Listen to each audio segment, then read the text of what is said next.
La estrategia de Satanás para vencernos.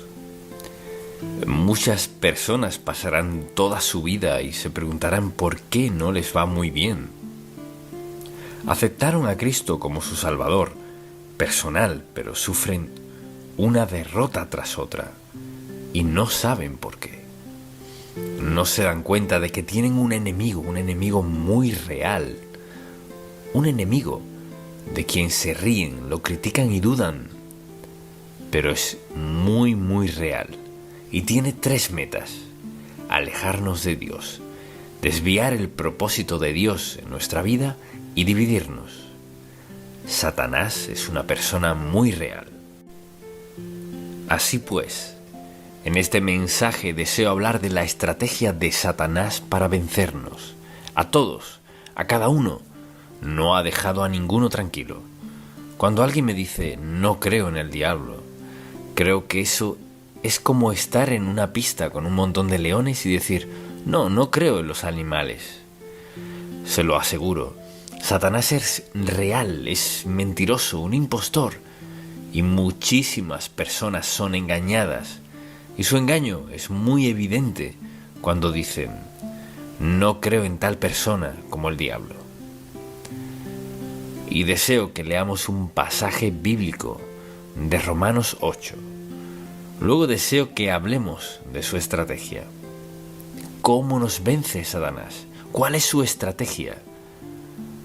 Romanos capítulo 8. Comencemos con el versículo 5.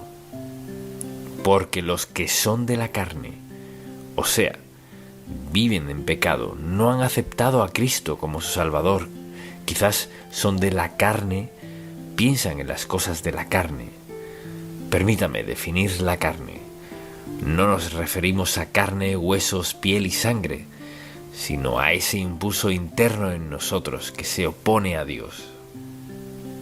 Hay algo en cada uno de nosotros que se opone a Dios, y Pablo lo llamó la carne. Porque los que son de la carne piensan en las cosas de la carne, pero los que son del Espíritu, o sea, tenemos al Espíritu Santo en nosotros, confiamos en Él, en las cosas del Espíritu. Porque al ocuparse, y recuerde, la mente es el espacio y el campo de batalla del diablo. Mire, él hace toda su labor en la mente. Quizás llegue a los pies, pero él trabaja en la mente, está allí. Porque el ocuparse de la carne, o sea, una mente ocupada en lo que quiere el diablo, mucha atención, es muerte. Observe esto. Porque al ocuparse de la carne es muerte, pero el ocuparse del Espíritu, o sea, del Espíritu Santo, es vida y paz. Por cuanto los designios de la carne son enemistad contra Dios, considere su mentalidad, sus pensamientos. ¿Cuánto tiempo de día dedica a pensar en cosas que quizás no debería, o en gente, o lo que sea? Dijo, los designios de la carne son enemistad contra Dios. No se puede pensar en algo santo y hostil a la vez, porque no se sujetan a la ley de Dios, ni tampoco pueden. O sea, la mente controlada por el diablo no será controlada por Dios al mismo tiempo. Los que viven según la carne no pueden agradar a Dios. Mas vosotros no vivís según la carne, sino según el Espíritu, si es que el Espíritu de Dios mora en vosotros. Y si alguno no tiene el Espíritu de Cristo, no es de él. Capte este versículo. Y si alguno no tiene el Espíritu de Cristo, morando en ellos, no es de él. Así que, al preguntarle a alguien, ¿es cristiano? Claro que lo soy. Pues, ¿en qué se basa para decir que es cristiano? Bueno, crecí en un hogar cristiano, iba a la escuela dominical cuando era niño, fui bautizado y he tratado de dar lo mejor de mí todos estos años, así que sí, lo soy. No siempre es el caso. Hay gente que ha hecho todo eso sin aceptar a Cristo como su Salvador personal. Entonces, al hablar de la obra del diablo, su obra principal es engañar, mentir. Él es un mentiroso desde el principio. Lo dice la palabra de Dios, lo dijo Jesucristo. Es un mentiroso. Cuando sea que escuche que el diablo le habla, escucha a un mentiroso. Entonces, al ver todos estos pasajes en 2 de Corintios, por ejemplo, deseo que vayamos a 2 de Corintios. Solo un par de versículos aquí. Y veamos lo que dice Pablo en el versículo 4. Dice, en los cuales el Dios de este siglo. ¿Quién es el Dios de este siglo? Satanás. Cegó el entendimiento de los incrédulos para que no les resplandezca la luz del Evangelio de la gloria de Cristo, el cual es la imagen de Dios. ¿Qué hace él? Satanás es un mentiroso. Él es el origen de mentir. Es un mentiroso, engañoso, y hace que la gente desconfíe de Dios Todopoderoso. Y la verdad es que todos somos un campo de batalla. Hay algo en nuestra mente, aun siendo creyentes. Nuestra mente también es un campo de batalla para el diablo. ¿Quién hace que mintamos en un momento sobre algo, si bien sabemos que no es lo debido? O ver con lujuria, o aprovecharnos, o en el caso que sea. Satanás es muy activo. Ahora, él no puede subyugar a un hijo de Dios a menos que le demos permiso, porque tenemos al Espíritu Santo en nosotros, quien nos recuerda que Cristo murió en la cruz, dio su sangre para perdonar nuestros pecados. Quien vive en nosotros nos ha sellado. Mucha atención. Hemos sido sellados por el Espíritu Santo. Como hijos de Dios, no podemos perdernos. ¿Vivir en pecado? Sí. ¿Desobedecer a Dios? Sí. ¿Sufrir las consecuencias? Sí. Solo que seamos creyentes no significa que podemos pecar contra Dios sin consecuencias. El pecado siempre trae consecuencias. Son las mentiras de Satanás que convencen a la gente de que pueden hacer esto, aquello y lo otro. Desobedecer a Dios y pensar, bueno, no es tan malo y nadie es perfecto. Mire, Satanás tiene un bolso lleno de trucos. O sea, él está dispuesto a mostrarnos cómo arreglárnoslas, cómo hacer esto y aquello, a menudo mintiendo contra lo que sabemos que es la verdad absoluta. Piense en su propia vida. ¿Con qué frecuencia es tentado a hacer algo que sabe que no está bien, pero piensa, pues no es tan malo, soy salvo? He escuchado a la gente discutir al respecto. Dicen, bueno, sé que no llevo una vida consagrada, pero la Biblia dice que mi nombre está en el libro de la vida del Cordero y soy salvo. Así es, sí lo es. También dice que Dios nos castigará, no porque no nos ame, sino porque nos ama, porque quiere captar nuestra atención para que recordemos a quién escuchamos.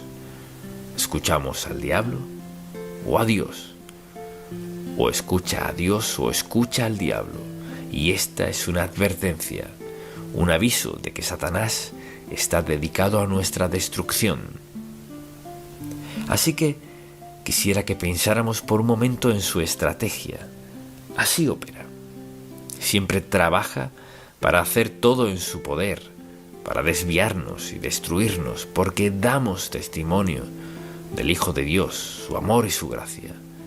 Así que pensémoslo en un momento. Así opera Satanás. ¿Le interesa eso? Así opera él.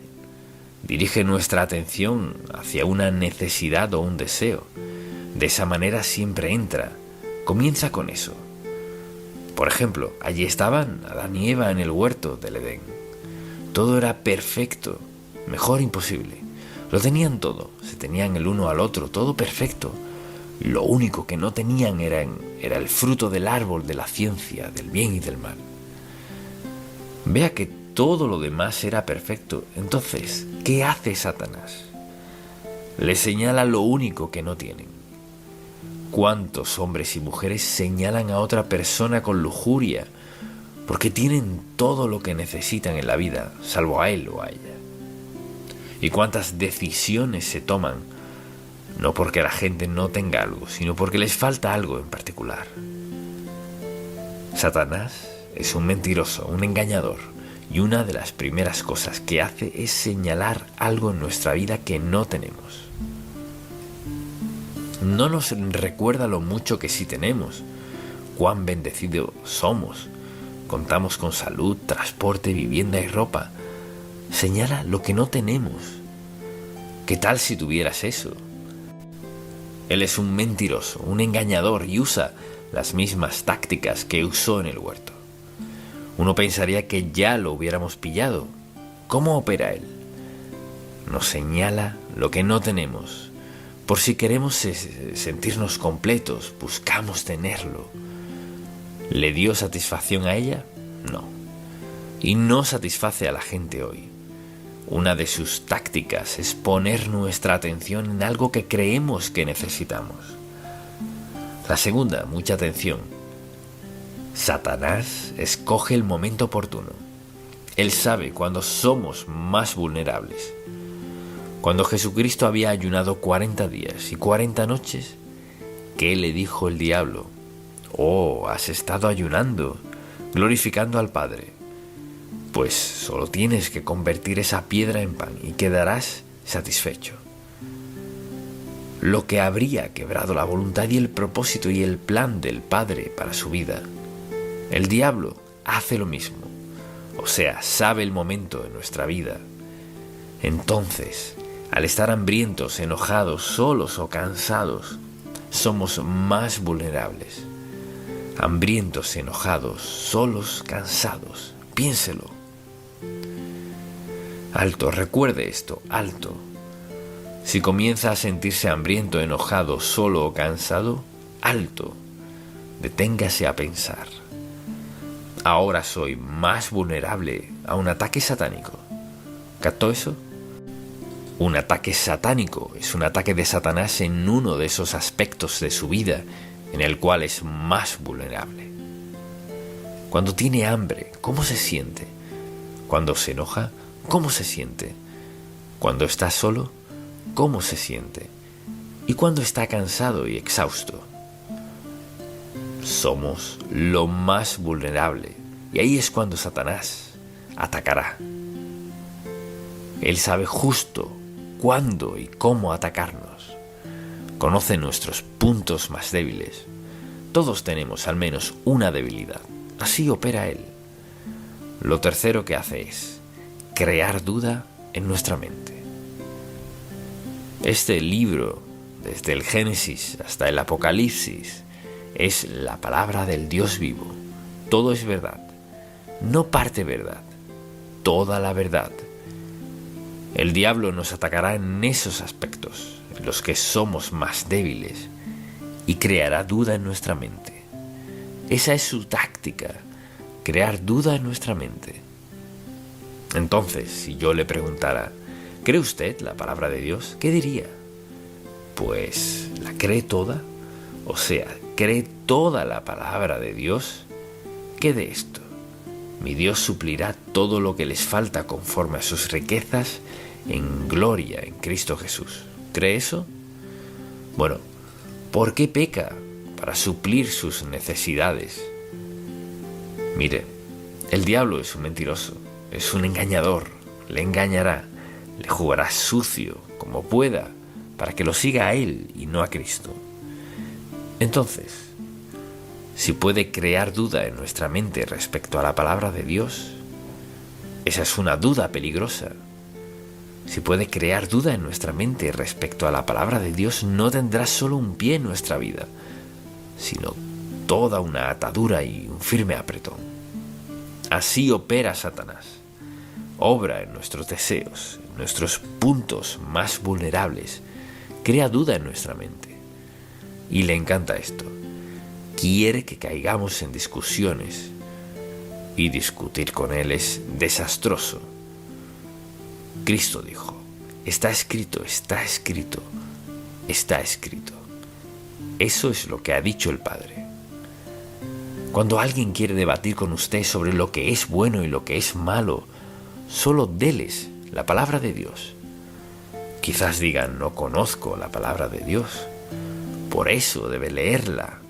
No basta venir solo a la iglesia y escuchar un sermón de vez en cuando y creerse apto para confrontar al diablo. Miren, no somos aptos para confrontar al diablo sin que sepamos la palabra de Dios. No quiere decir que tengamos que sabérnosla toda. Pero mire, podemos confrontar al diablo si sabemos lo básico. No hagas.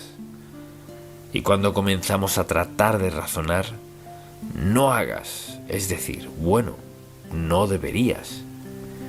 Eso no es lo que dice no deberías, sino no hagas. Ahora, ¿acaso Dios está tratando de privarnos de algo bueno? No. Está tratando de protegernos de la autodestrucción. Entonces, ¿qué hace Satanás? Quiere que caigamos en discusiones y Cristo solo dijo, escrito está. Eso lo resuelve. Esto es lo que dijo el Padre. Además, Satanás usa el engaño como su arma clave. Si puede engañarnos sobre lo que sea, nos tiene. Piénselo, engañar solo significa confundir para hacer que algo parezca lo que en realidad no es. Jesucristo dijo que Satanás es un engañador y así opera. Nos engaña para que lo malo parezca bueno. Mentir no es tan malo, o narrar una historia. Hay muchas formas en las que Satanás trata de engañarnos y sabe cuándo somos más vulnerables en cualquier aspecto de la vida en el cual decida atacarnos. Además, quiere crear división. En donde sea que se elimine la palabra de Dios, habrá división y conflicto, desconfianza y falta de fe. La palabra de Dios nos armoniza. Conocemos la verdad, la distinguimos del error, de la mentira. Queremos seguir a Dios. Eso nos da armonía, paz y gozo. No necesitamos tener todo lo que quisiéramos en la vida. Satanás dirá, pues no estás completo sin esto, aquello y lo otro. Del mismo modo podríamos decir, bueno, la Biblia dice que mi Dios suplirá todo lo que me falte conforme a sus riquezas en gloria en Cristo Jesús. ¿Es la verdad o no? Todo se resume a esto. ¿Es esta la palabra de Dios o no? Es la palabra del Dios vivo, verdad, de principio a fin. Y Dios quiere que vivamos por ella. Si queremos tener paz, armonía, gozo, plenitud, integridad, seguridad y todo lo demás, regimos nuestra vida por la palabra de Dios. Fíjese que no dije feliz, porque la felicidad va y viene, sino la verdad, el gozo, la piedad. Dios quiere lo mejor para nosotros. Nos ha dado lo mejor, pero tenemos un enemigo en el diablo, y él miente. Hace su mayor esfuerzo para dividirnos. Nos entrampa con mentiras. Nos dice que la palabra de Dios es obsoleta, que ya no la necesitamos. Así que, o le creemos o no. Pero Satanás crea división porque en el fondo su meta es destruirnos. Si Satanás logra que dudemos de un versículo de la Biblia, un versículo tiene un pie en nuestra vida. ¿Por qué pasa esto? Si logra que dudemos, preste mucha atención. Si logra que dudemos de un versículo, nos llevará a otro aspecto de nuestra vida en el cual nos gustaría desobedecer a Dios y llevarnos a pensar, pero eso no es cierto. Bueno, quizás esto no sea verdad después de todo, y hace esto paso a paso, hace que dudemos de esto. Al cabo de poco tiempo dudará esto, no pasará mucho y estará dudando la palabra de Dios. Así de engañoso es él. Es un mentiroso, un engañador, y lo único que quiere es que dudemos de la palabra de Dios. Y si dudamos un poquito de su palabra, dudaremos más. Luego sucede esto, se encontrará haciendo ¿qué? Sacando versículos bíblicos de los cuales quiera dudar, y le diré cuáles serán. Los aspectos en los que quiera pecar serán los que querrá dudar de la verdad de la Biblia. Satanás es engañoso, es un mentiroso, es un engañador. Tenemos un enemigo. Mire, todos tenemos el mismo enemigo. Él obra del mismo modo en nuestra mente. ¿Cómo pensamos? Sí, si somos salvos por la gracia de Dios y pensamos como Él, viviremos en santidad. Cuando decidimos pensar de otra forma que no sea como Dios piensa, nos encontraremos en problemas, desobedeciendo a Dios. Al leer la palabra de Dios es tan clara como el agua. O la creemos o no la creemos. Si no la creemos, debemos asumir la responsabilidad por no creer todas las grandes y maravillosas promesas de Dios en la Biblia. Este es un libro sagrado, santo, el libro de Dios. O lo creemos o no. No se trata de creer partes, sino todo, desde Génesis hasta el último versículo del Apocalipsis. Habla del cielo y del infierno, habla del bien y del mal, habla de Satanás y de los ángeles, habla de todo lo que necesitamos hablar. El asunto no es nada específico, lo creo o no lo creo. Satanás le mentirá. Le dará falso testimonio, le engañará, hará todo en su poder para lograr que dude la palabra de Dios. Pero algo es seguro, morirá y será juzgado por la palabra de Dios. ¿Dónde diría que se encuentra? ¿Ha aceptado a Cristo como su Salvador personal? Quizás no lo entienda todo. Tal vez no entienda todo lo que pasó en la cruz. Puede que no entienda todo lo que sucedió en la tumba vacía, pero ¿cree la verdad de la palabra de Dios? Creer en el Señor Jesucristo, entregándose a Él, y tendrá el don de la vida eterna. ¿La cree lo suficiente para guiarse por ella? Esa es la clave. ¿Cree la palabra de Dios lo suficiente para guiarse por ella? Cuando contesta esta pregunta, sabrá si cree o no la palabra de Dios. Padre, gracias por hacer tu palabra tan clara como el agua. Expusiste al diablo como el mentiroso que es. Nos has mostrado al Señor Jesús para enseñarnos la verdad que es y que encarna. Y que toda nuestra esperanza, ayuda y nuestro modo de vivir están en Él. Señor, te pido que todo el que escuche este mensaje reconozca que un día se presentará ante ti y ahí tendrá la certeza de que le decías la verdad. Pero para algunos será muy tarde. Gracias por tu palabra, por tu promesa y por el poder para guiarnos a diario. Oramos en el nombre de Jesús. Amén. Nuestras convicciones en torno al dinero. Sabe que el dinero está en la mente de la gente hoy. ¿Tendré suficiente para los gastos de la semana? ¿Me alcanzará para la universidad de mis hijos? ¿Me atrasaré más en mis pagos? ¿Qué voy a hacer con toda esta deuda? Así que al pensar en el dinero en su vida, todo el mundo quiere tener algo, ¿verdad? El dinero no tiene nada de malo ni perverso en ello, depende de su uso. Entonces, al pensar en el lugar que ocupa el dinero, y todos los políticos dicen, tendremos más empleos, implicando que tendremos más dinero y por ende mejorarán las cosas. Es una promesa que en verdad no pueden probar, pero lo dicen. Así que hoy deseo hablar de su convicción personal particular en cuanto al dinero en su vida. Si alguien dijese, pues, ¿en qué parte de la Biblia está eso? Le sorprendería saber con qué frecuencia habla Dios del dinero en la Biblia. Por ejemplo, más de la mitad de las parábolas en la Biblia tratan de dinero. No lo pensaría, ¿verdad? Más de la mitad de las parábolas. Y segundo, la Biblia habla más de dinero que del cielo o el infierno, y más de dinero que de la oración, y hay cientos de versículos en la Biblia que tratan de nuestras finanzas personales. Ahora, sea yo creyente o no, si alguien me dijese, en este libro todas las situaciones son ciertas, pues pensaría, necesito leerlo, quizás sea que podría ayudarme. Y en verdad la Biblia, la palabra de Dios, es la mejor guía financiera que se haya escrito. No puede equivocarse si obedece lo que dice Dios.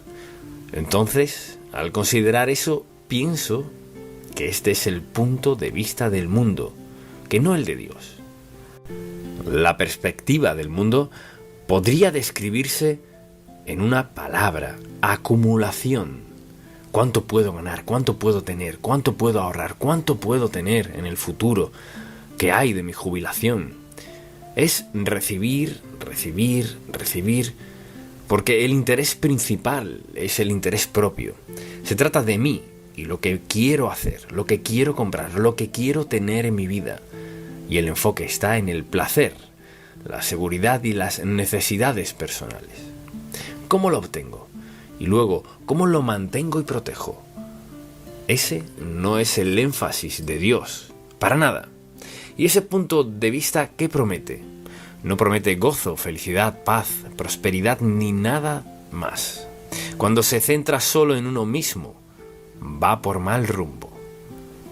La pregunta es, ¿qué punto de vista tiene Dios sobre el dinero? El punto de vista del mundo no garantiza ningún tipo de seguridad. La gente solía decir, hoy lo tienes, mañana quién sabe. Hoy no, hoy lo tienes, hoy mismo lo puedes perder. Así que, lo que Dios dice del dinero es muy, muy importante. Este es uno de los mensajes en nuestra serie de nuestras convicciones. ¿Qué convicciones tiene del dinero? ¿Cuál es su sistema de creencias? ¿Cómo maneja el asunto del dinero? Y al pensar en lo que dice la Biblia del dinero, empecemos donde empieza Dios, en el Salmo 24. Le invito a acompañarme y vea lo que dice en el primer versículo. De Jehová es la tierra y su plenitud, el mundo y los que en él habitan. Así que el punto de vista de Dios es este: soy dueño de todo. Dios es el único que puede decir soy dueño de todo. Pero esa es la verdad básica del dinero. Y es que Dios es dueño de todo. Dios es dueño de la tierra, de toda la tierra, de las estrellas, de todo lo demás. Fíjese, si todo le pertenece a Dios, ¿quiénes tenemos el privilegio de manejar una parte? Nos convertimos en mayordomos del dinero de Dios. Y no me refiero a billetes y dólares, sino a todo lo que Dios nos da. Y al pensar en que Dios es el dueño de todo, ¿cuál es la palabra clave? Bueno, la palabra clave del mundo es acumula, acumula, acumula, pero la palabra de Dios, la palabra clave de Dios es distribuye, distribuye. Y esas dos sencillas palabras describen dónde estamos. Quienes quieren tener todo lo que puedan y quienes quieren dar todo lo que puedan. Permítame preguntarle, ¿quién cree usted que es más feliz? ¿Quienes se esmeran en tener todo lo que pueden o quienes se esmeran en dar todo lo que pueden? Bueno, la imagen es que por un lado quienes tratan de mantenerlo todo tienen una especie de reserva, pero quienes tratan de dar son como un canal. Pasa por nosotros a donde Dios quiera. Eso hacemos. Dios bendice, bendice y bendice. Y pienso que hay dos aspectos de dar. Uno de ellos es motivar, o sea, el incentivo de dar. Y el segundo es una advertencia. Y por lo general, cuando Dios da aliento, también da una advertencia. Así que primero que todo, veamos el aliento. Vayamos a Lucas, capítulo 6, versículo 38, muy conocido. Y deseo que escuche con atención, quien quiera que sea usted y donde sea que escuche. Aquí está lo que dice la Biblia. Cuando leo este versículo, veo esto. Dice, dad. Dad y se os dará. Lo que dé regresará. Medida buena, apretada, remecida y rebosando, darán en vuestro regazo. Porque con la misma medida con que medís, os volverán a medir. Vea lo que dice, dad y se os dará. Ahora, ¿quién está hablando? Quien habla aquí es Dios. Y dice, si das, me aseguraré de que te sea retribuido. Y será mucha atención, y así es como Dios enfatiza las cosas. Medida buena, apretada, remecida y rebosando, darán en vuestro regazo. Porque con la misma medida con que medís, os volverán a medir. Eso dice, la forma de manejar el dinero será la forma de obtenerlo. Pero si soy mezquino con el dinero y todo es para mí, si todo se centra en mí, recibiré lo que pueda hacer yo mismo. Si lo hago como Dios dice, recibiré lo que Dios dé.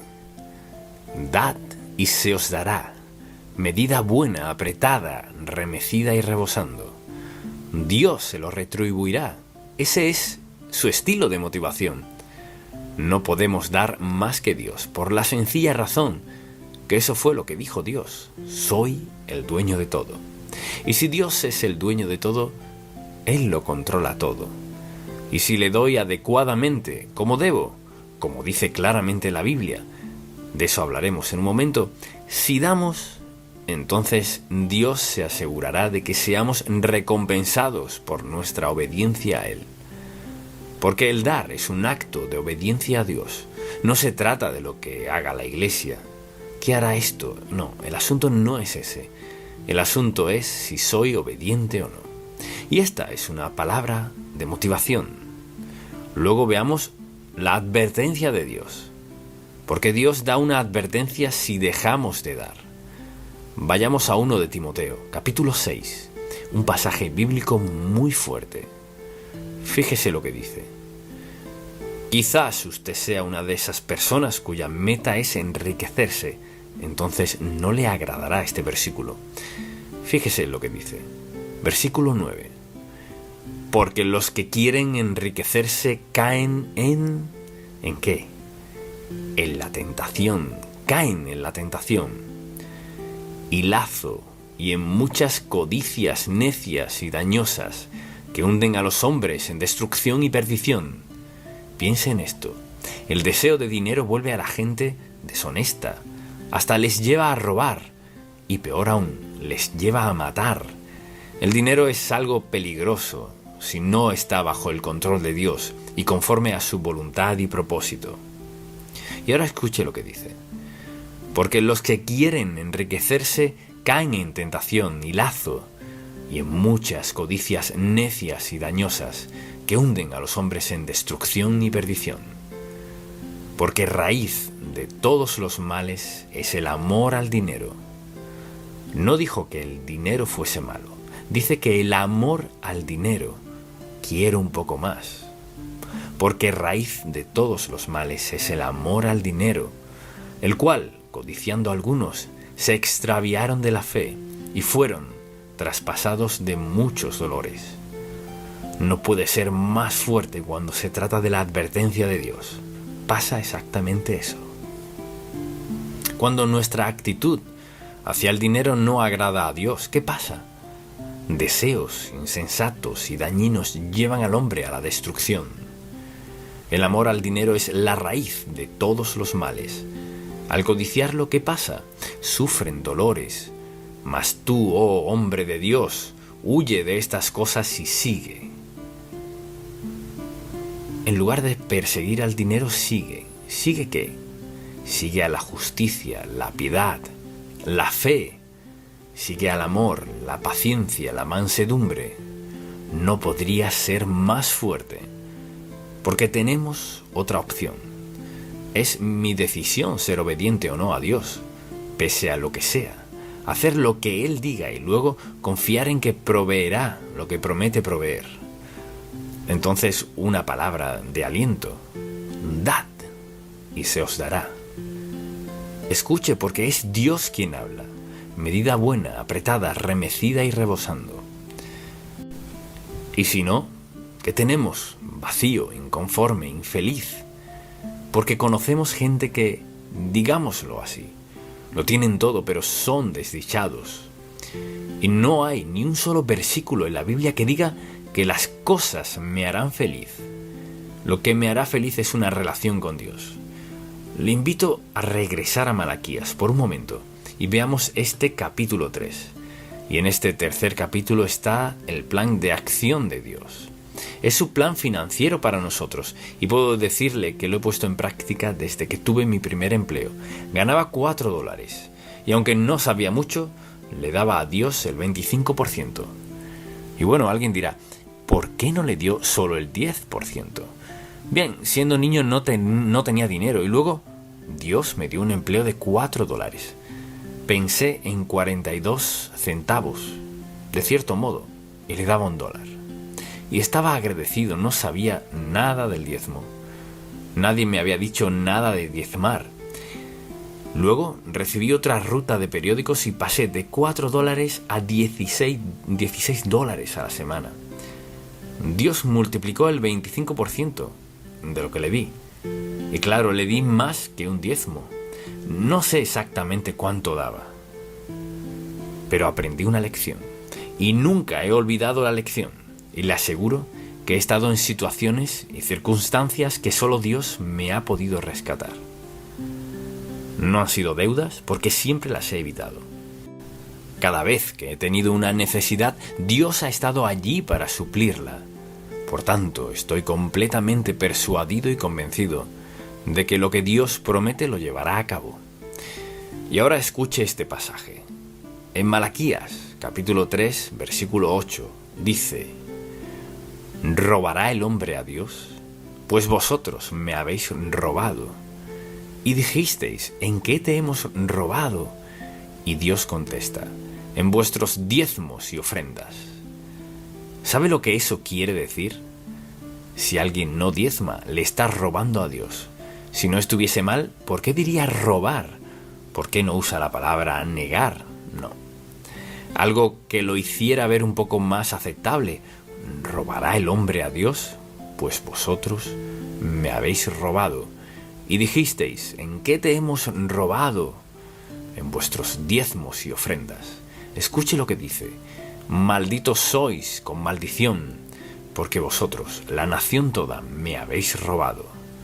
Está hablando de Israel, pero el principio se aplica a todos los creyentes. Y ahora dice, esto es lo que quiero que hagan. Traed todos los diezmos al alfolí, la iglesia, en aquel tiempo el templo, y haya alimento en mi casa, y probadme ahora en esto, dice Jehová de los ejércitos, si no os abriré las ventanas de los cielos, y derramaré sobre vosotros bendición hasta que sobreabunde. Esa es la promesa del Dios soberano del universo, quien lo controla todo, y leímos que es el dueño de todo. Y veamos ahora este versículo. ¿Robará el hombre a Dios? Así será. Dice, me habéis robado. ¿Y qué me están robando? Diezmos. Y bueno, ¿y qué es un diezmo? Un diezmo es el 10%. Dios dice, están robándome en diezmos y ofrendas. El 10% era lo que Dios requería y luego las ofrendas. A menudo puede requerir más de un 10%. Alguien dirá, no puedo vivir con eso. ¿Insinúa que Dios es mentiroso? Quizás diga, pues no sabe cuántas deudas tengo. Tal vez tenga muchas deudas y serios problemas, pero le será difícil creer esto. Pero le aseguro, lo he visto una y otra vez. ¿Quiere salir de deudas? Empiece así. Comience a darle el 10% de su sueldo a Dios. No tengo manera de hacerla, inténtelo. Inténtelo, porque esta es su promesa. Él dice, traed todos los diezmos al alfolí y haya alimento en mi casa. Dice, y probadme ahora en esto, dice Jehová, y vean lo que haré. Si no os abriré las ventanas de los cielos y derramaré sobre vosotros bendición hasta que sobreabunde. Y usted dirá, ¿y cómo es eso posible? Bueno, yo no sé cómo es posible. ¿Sucede? Sí. Sí, sucede. Dios siempre honra su palabra. Y dice, bien, algunos de ustedes no han hecho eso. Malditos sois con maldición, porque vosotros, la nación toda, me habéis robado.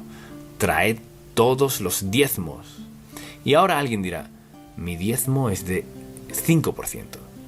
Eso es como esta moneda de 5 centavos vale 10. No es así. Traed todos los diezmos al alfolí y haya alimento en mi casa. Esto es lo que dice. Dios sabe que dudaremos de él y dice, probadme ahora en esto, dice Jehová de los ejércitos, si no os abriré las ventanas de los cielos. En la prueba os abriré las ventanas de los cielos y derramaré sobre vosotros bendición hasta que sobreabunde. Y puede que alguien diga, lo siento, pero no puedo hacer eso. Pero eso fue lo que dijo. Es una prueba y algunos ni lo intentan. He visto gente en toda clase de deudas y nadie que ha intentado esto ha regresado a decirme, bueno, intenté lo que usted dijo y no funcionó. Nadie. Por esta razón, mire, no es mi promesa, es la promesa de Dios. Y Dios dice, si me traen todos los diezmos al alfolí, haré esto. Dice, derramaré sobre vosotros bendición hasta que sobreabunde. Mire, la bendición de Dios no llega a gotas, se rebosa. Y quizás diga, estoy en necesidad. Si así es, comience a diezmar. Bueno, es que, ¿sabe qué? ¿Qué dijo Dios? Dijo, probadme, así que Dios reconoce que comenzar a diezmar es una prueba. Y no me ha escuchado decir ni una sola palabra en cuanto a darle dinero a la iglesia, porque no se trata de eso, se trata de ser obedientes a Dios. Si diezmo a Dios y le doy lo que le pertenece, esto es lo que haré. Derramaré sobre vosotros bendición hasta que sobreabunde. ¿Y sabe qué? Mire, no podrá darse cuenta de cómo sucede, no podrá descifrarlo. De ser así, haría esto. Esto fue lo que hice, comencé a diezmar y a hacer esto y aquello. No fue usted. Le tomó la palabra de Dios en su prueba. Le obedeció y Dios hizo lo demás. Mire, Dios no solo proveerá lo que usted necesita y no solo se mostrará fuerte y generoso. Porque dice, reprenderé también por vosotros al devorador y no os destruirá el fruto de la tierra, ni vuestra vid en el campo será estéril, dice Jehová de los ejércitos. Esto es lo que dice. No solo eso, no solo viene con obediencia lo que he requerido, sino que les protegeré. Dios dijo, protegeré sus cosechas. O sea, lo que está diciendo es, al ponerme a prueba y al darme el diezmo que me pertenece, porque soy dueño de todo y eso es lo que requiero que me devuelvan, esto es lo que pasará. Verá que Dios le protegerá. Mire, Dios no mendiga dinero porque lo necesite. ¿Recuerda dónde empezamos? Dios es el dueño de todo. Así que no es que necesite algo. Él no necesita nada. Él quiere que lo amemos, que lo obedezcamos y sigamos, porque esa es la forma más sabia de vivir y es la vida que Él nos tiene. Y al ver lo que hace el mundo frente a lo que Dios dice, le aseguro que Dios no se quedará corto en ningún lado. Traed todos los diezmos al alfolí. Esto haré. Pónganme a prueba y verán lo que haré. ¿Sabe a qué se resume esto? Una de dos palabras: obedecer o desobedecer. La decisión es mía, la decisión es suya. Y quizás alguien diga, sí, pero usted no conoce mis circunstancias. He escuchado tanto eso. Permítame decirle, no necesito conocer su circunstancia. Escuche, Dios la conoce. Y Dios puso en su palabra, conociendo todas las circunstancias que existieran, dijo, esto pasará. Hagan lo que les digo y les bendeciré.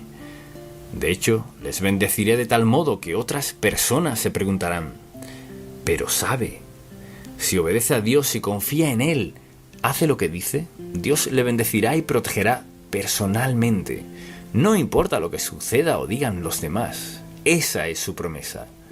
Dios no le hizo esa promesa a los Estados Unidos ni a otro país. Esta es una promesa personal al pueblo de Dios.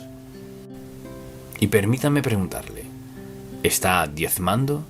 Veámoslo así. ¿Desean lo mejor de Dios para su vida? ¿Cree que Dios dice la verdad? Él es el dueño de todo. Dios pide un diezmo.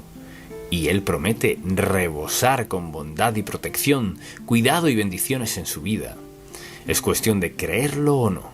Y puedo decirle, en todos estos años, Él cumple su palabra cada vez. La cumple. Entonces sabía que usted tendría su propia forma de manejar sus finanzas, pero sabía que no estaría feliz.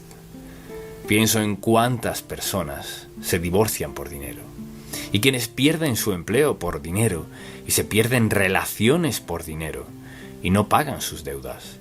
O sea, cuando obedecemos a Dios, tendremos suficiente, quizás más que suficiente, porque tendremos paz, felicidad, contentamiento en nuestra vida.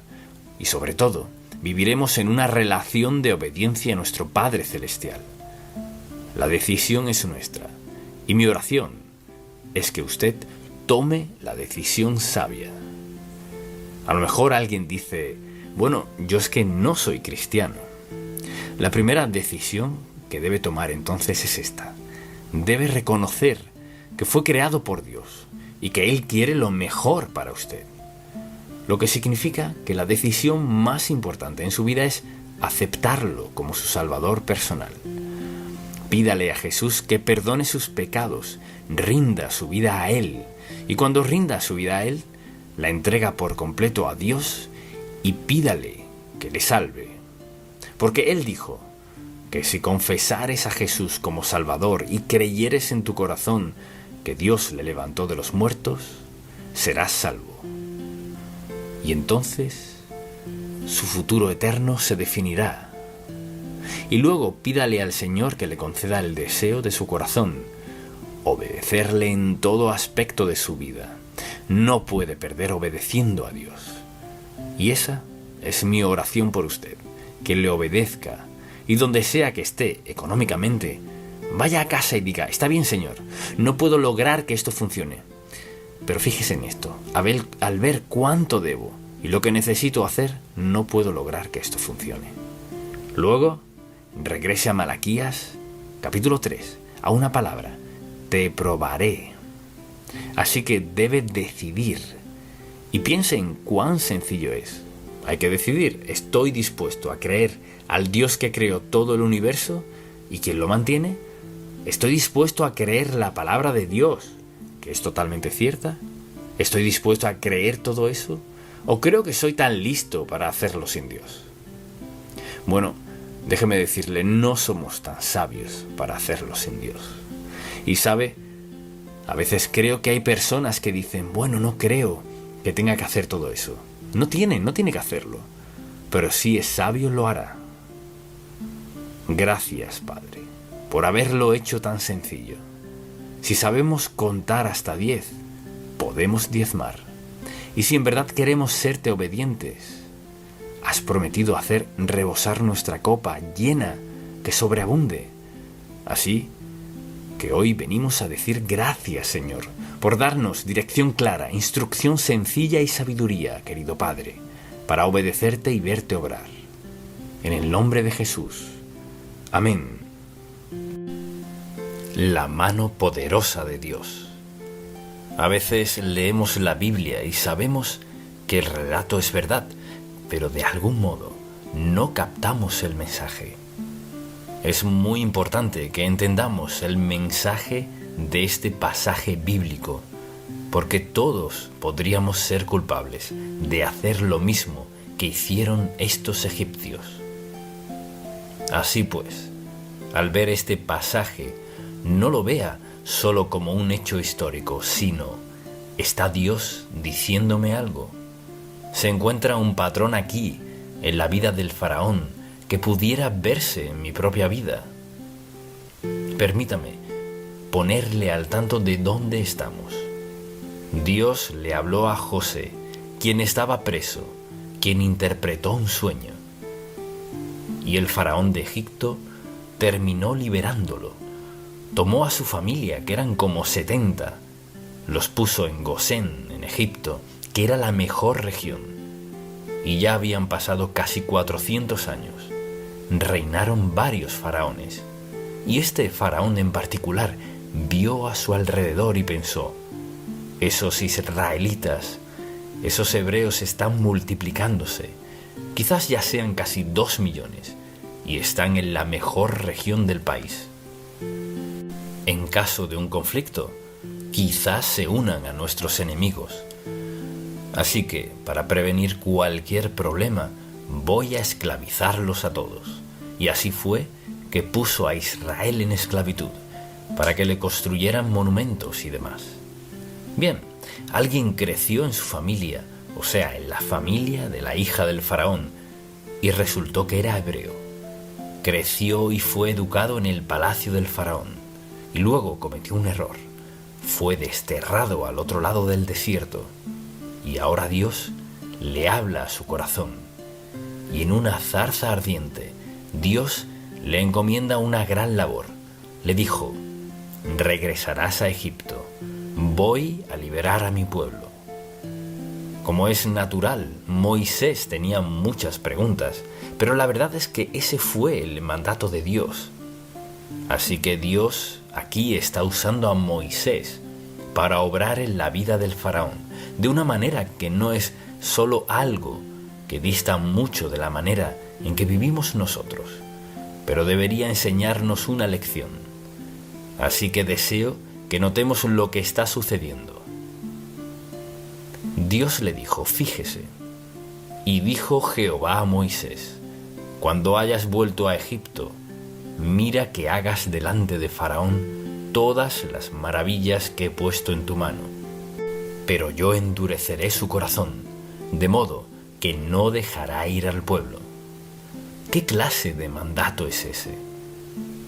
Pues no parece muy justo, pero para Dios no es cuestión de que sea justo o no. Se lo ordenó porque quería hacer algo. Quería a Egipto en sumisión a Dios Todopoderoso y que supieran que es el único Dios verdadero, y justo eso sucedió.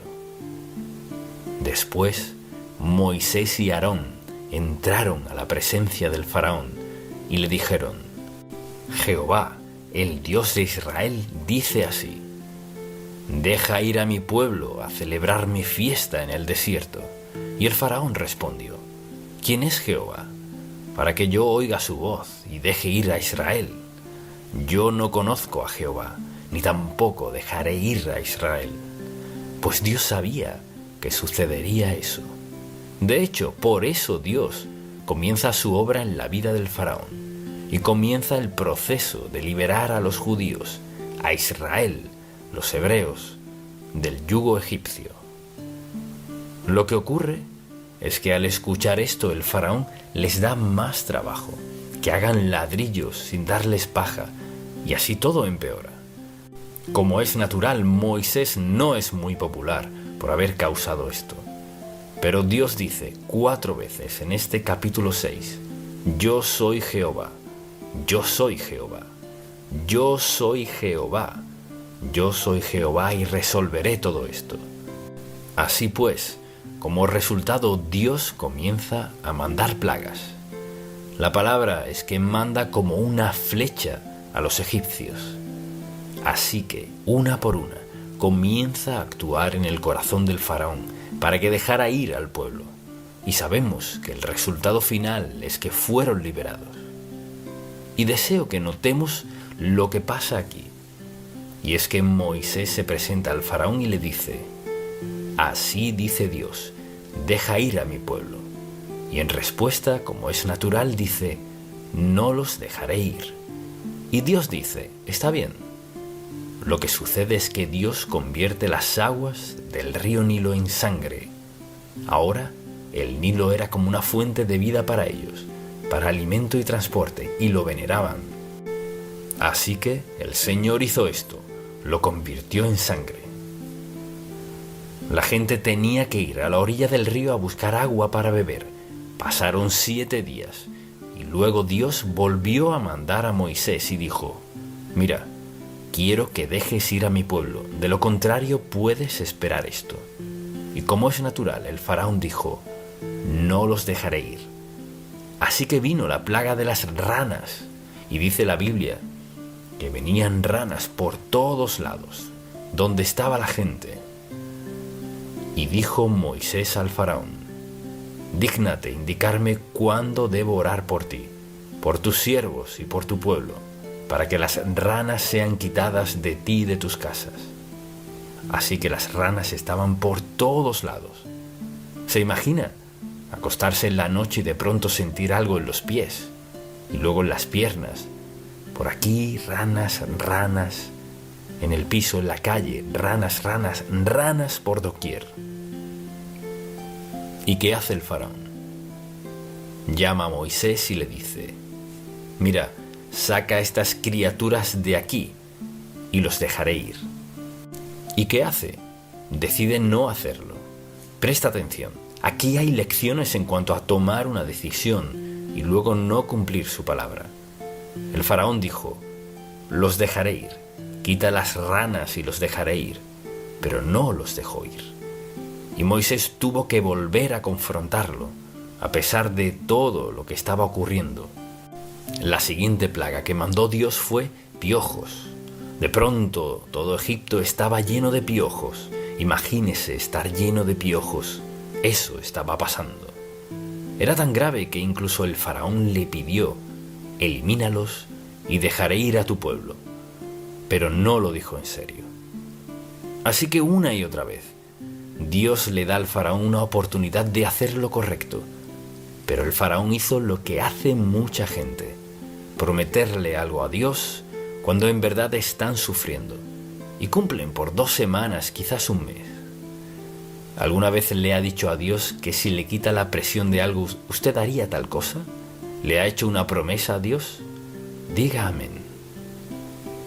¿Y alguna vez la ha roto? Diga amén. Así mismo es. Eso fue lo que hizo el faraón. Piense en el patrón. Seguimos el modelo de un pagano. Le hacemos promesas a Dios y no las cumplimos. Entonces el faraón dice: «No los dejaré ir». Y la Biblia relata que Dios manda insectos, toda clase de insectos, comienzan a penetrar por todo Egipto. Entonces, ¿qué hace? Vuelve a incumplir, no los deja ir. Así que tienen un enfrentamiento y luego surgen problemas difíciles por lo que sucede. Y le advierte: «Si no los dejas ir, mataré a todo tu ganado, todo el ganado egipcio. Mataré a todas tus vacas, no tendrán nada que comer, sufrirán los resultados». Y mire, fíjese, el faraón en su arrogancia dice: «No lo haré». Así que sufren los resultados. Ahora, toda la gente en Egipto sufría las consecuencias de todo esto como resultado de la decisión de un hombre, de actuar a su manera, de negarse a la orden de Dios y de negarle la libertad al pueblo de Dios. Porque lo que pedían al faraón era: «Queremos irnos por un tiempo a alabar y adorar a Dios». Pero él no los dejaba ir. Así pues, sesión tras sesión con faraón, lo confrontaban con el hecho de que estaba desobedeciendo a Dios Todopoderoso. Y luego Moisés volvió a confrontarlo y le dijo: «Dios dice que dejes ir a mi pueblo. ¿Los dejarás ir o no?». Y dice la Biblia que el Señor mandó úlceras por todo Egipto, no solo madres, padres, abuelos, sino también los niños. Todo el mundo tenía sarpullidos con úlceras. Así que imagínese por lo que ya habían pasado, y es que el agua se convirtió en sangre. Vinieron ranas, piojos, insectos, la plaga del ganado y la de las úlceras, y aún así no pasa nada. Desde luego volvieron a confrontarlo, y esta vez hay granizo por todos lados, lo que acabaría con las cosechas y los animales. Se trataba de destrucción para decirle al faraón: deja ir a mi pueblo. Y Dios sabe que el faraón no accederá, sabe que no lo hará, pero sigue dándole oportunidades. Y el faraón sigue diciendo que sí, pero no lo hace. Entonces, desde luego, vienen las langostas, así que hay saltamontes por doquier, saltamontes por toda la tierra, todo lleno. Piense en toda la gente inocente que sufrió por la decisión de un hombre. Y a veces pienso en cuántas familias sufren a causa, bien sea del padre o de la madre o del hijo o de la hija. Es difícil desobedecer a Dios en privado. Es difícil desobedecerlo solos, porque todos tenemos influencia o relaciones en la vida o testimonios. Y al desobedecer a Dios creemos que es en privado, pero no lo es. Todo el mundo en la familia sufre las consecuencias cuando alguien desobedece a Dios. Pues bien, aquí está el líder de Egipto, el faraón, y se niega a dejar ir al pueblo de Dios, y todos sufren como resultado. Ha hecho promesa tras promesa, y Dios sabe que todas esas promesas se romperán, no se harán realidad. Y luego llega la última plaga que deseo mencionar en este mensaje, y es que la gente despertó una mañana pensando: esta es una noche larga. Y Dios dejó a todo Egipto en oscuridad, excepto en Gosén, donde estaba el pueblo de Dios. Y es interesante lo que dice al respecto, porque está tan oscuro, escuche esto, era tal la oscuridad que cuando la gente trataba de tocarse entre sí, nadie podía ver nada, en tiniebla absoluta, oscuridad total. Ahora, creo que de todo lo que sucedió, eso sería lo más tenebroso. ¿Estoy ciego? Es que no puedo ver. ¿Y su esposo, su esposa y sus hijos? ¿Qué pasa? No podemos ver nada. Por 3 días nadie podía ver nada. ¿Y los dejó ir? No, no los dejó. Y desde luego hay una última plaga, la cual no abordaré hoy, adrede. Así que 9 de estos ataques, que era lo que llamaban plaga, han sucedido en todo Egipto. Todo el mundo ha sufrido, salvo los hebreos en Gosén. Así que pensemos un momento en esto. Cuando Dios le confronta o le dice algo, o cuando usted ora y le pregunta por algo, y Dios le da una orden, ¿en realidad se lo toma en serio? La mayoría de la gente piensa: pues si oré por eso y le pedí a Dios que me perdonara, pero no tenían la intención de cambiar ni su actividad ni su comportamiento. Pero dicen: Señor, por favor, perdóname en el nombre de Jesús. Amén. Dios sabía que no querían cambiar, o tal vez tengan un sentimiento momentáneo. Bueno, sí, cambiaré, quiero mejorar, pero no lo hará. ¿Está Dios mostrándonos la falacia de hacerle promesas que no pensamos cumplir? Y aunque planeemos cumplirlas, ¿no lo hacemos? O dicho de otro modo, llamémoslo por su nombre: desobediencia deliberada e intencional a Dios, siendo que Él nos ha mostrado con claridad lo que requiere de nosotros. Y es sorprendente cómo la gente cree que puede hacerle promesas a Dios y seguir como si nada hubiera pasado. Hacerle una promesa a Dios es algo muy serio. Y vemos que esto sucede en todos estos capítulos. El faraón no cumplirá su promesa porque así es su corazón, y Dios lo sabe. ¿Qué fue necesario para al fin convencer al faraón de que dejara ir al pueblo de Dios? Un gran desafío. Pero lo importante es esto: ¿cuál es nuestra lección aquí? ¿Qué nos dice Dios? Creo que quizás todos hemos dicho en algún momento: sí, Señor, sí, muchas gracias, gracias por perdonarme, puedes contar conmigo. Pero en nuestros corazones quizás lo creamos posible, pero no estamos muy convencidos de que lo obedeceremos. ¿Cuántas veces hay que confesar nuestros pecados antes de ser perdonados? ¿Cuántas? Y la mayoría de la gente no sabe la respuesta a eso.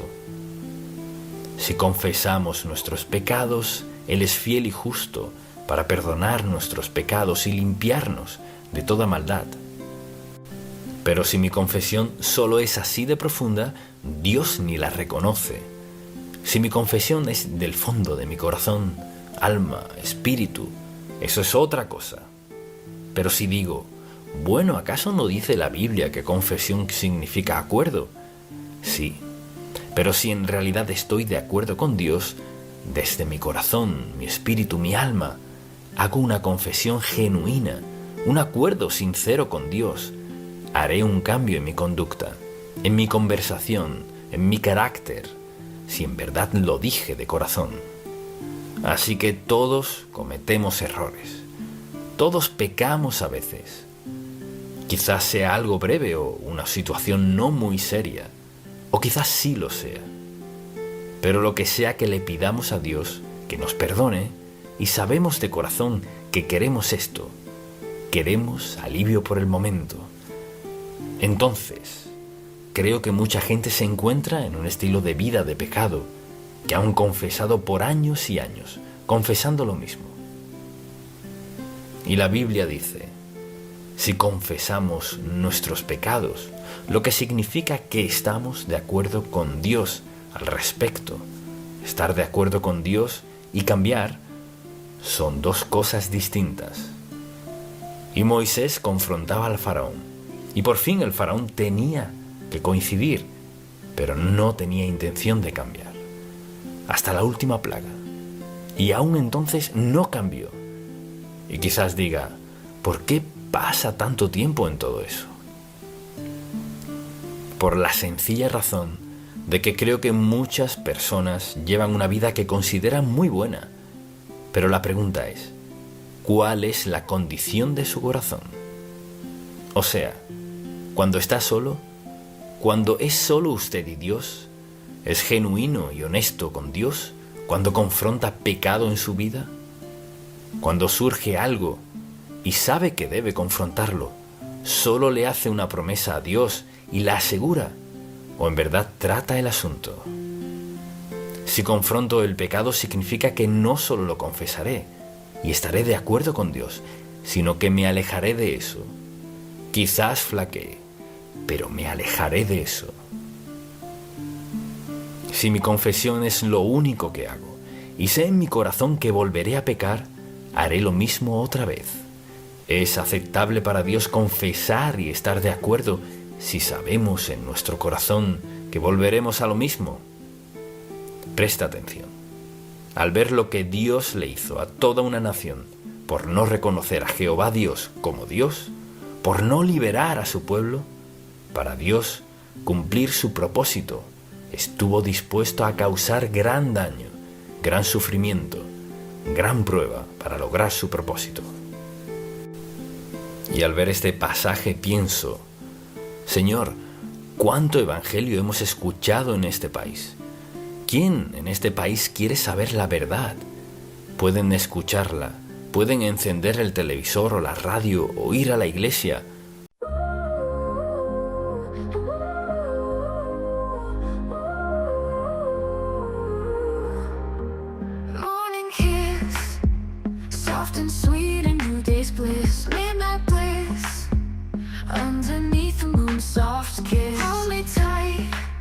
In the dark, you're my guiding light. Can't resist.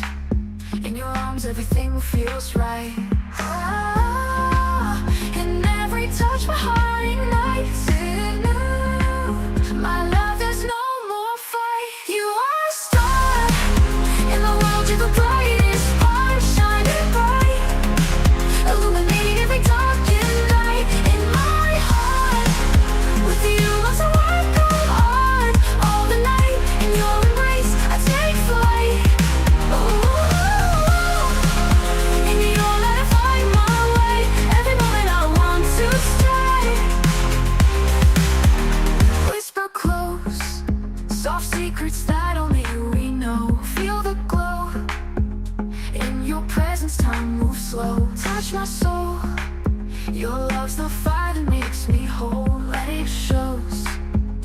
together, let our true selves unfold. On Hulu, every whisper, all our story told.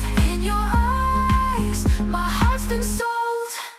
You are a star in the world, you're the brightest part, shining bright, illuminating every darkened night. In my heart, with you, love's a work of art. All the night, in your embrace, I take flight. Oh baby, with you every day feels right. In your love, I find my light. Stay with me, let's dance under the moonlit sea. Just be free. In your arms I find my plea. In your light I find strength, I find my might. I believe in this love we're meant to be. Ooh, in your light my dreams take flight. With you everything feels right. You are a star in the world, you're the brightest part, shining bright, illuminating every darkened night. In my heart, with you, love's a work of art. All the night, in your embrace, I take flight. Heart, heart, now, together we shine so bright. In your love, my heart's alight.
We could have had it all, rolling it in the deep.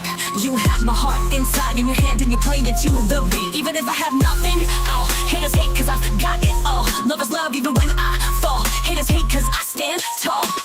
Love me, hate me, support or berate me, I don't care, it's all the same. Cause I've climbed so many peaks, it's all become a game. Even if I have nothing at all, haters hate cause I got it all. Lovers love even when I fall. Haters hate cause I stand tall. Love me, hate me, support or berate me, I don't care, it's all the same. Cause I've climbed so many peaks, it's all become a game. Blah, blah, blah. This beat can be polite if need be, but now I'm unleashing my artillery. It says no, I've been holding back, you see. Sacrifice myself, let others be free. Haters gonna hate, it's your new title. Before me you bow, don't try to rival. Don't compare yourself, I've long surpassed you for years, for seasons, for weeks. It's true, oh no, cutting karma cycle. Your world's motive's no longer viable. Two-faced, you like ice to my face. Behind my back, you're a disgrace. Your thoughts pitiful and frightening. Tasted success, now you're enlightening. Think you're a god after dessert. Sorry, I'm not that naive or hurt. I know what's fake and what's real. Could have had it all, rolling it in the deep. You had my heart inside in your hand and you played it to the beat. We could have had it all, rolling it in the deep. You had my heart inside in your hand and you played it to the beat. My name is not she, action show my drive. But for no problem can't survive. On the first place trophy I left my mark. I got the work, I got the money, I got the respect, I got reborn. Breathing air, feeling gravity's pull. Nothing matters but moving forward, that's my rule. Proving myself again and again. This victory is truly mine to attain. Where will I live? In your eyes. Watch closely as another storm will rise. I won't accept anyone's disdain. No way, okay, nothing can explain how hard I've worked for this success. No way, okay, every drop of sweat is for progress. Persistent, you get a mix of struggle and regret. Shining like with me, another night on big success leads the way.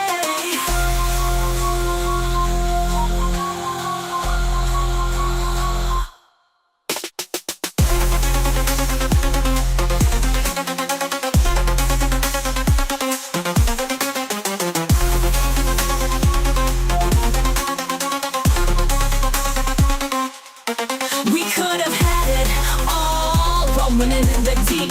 You had my heart inside in your hand and you played it to the beat. We could have had it all, rolling it in the deep. You had my heart inside in your hand and you played it to the beat.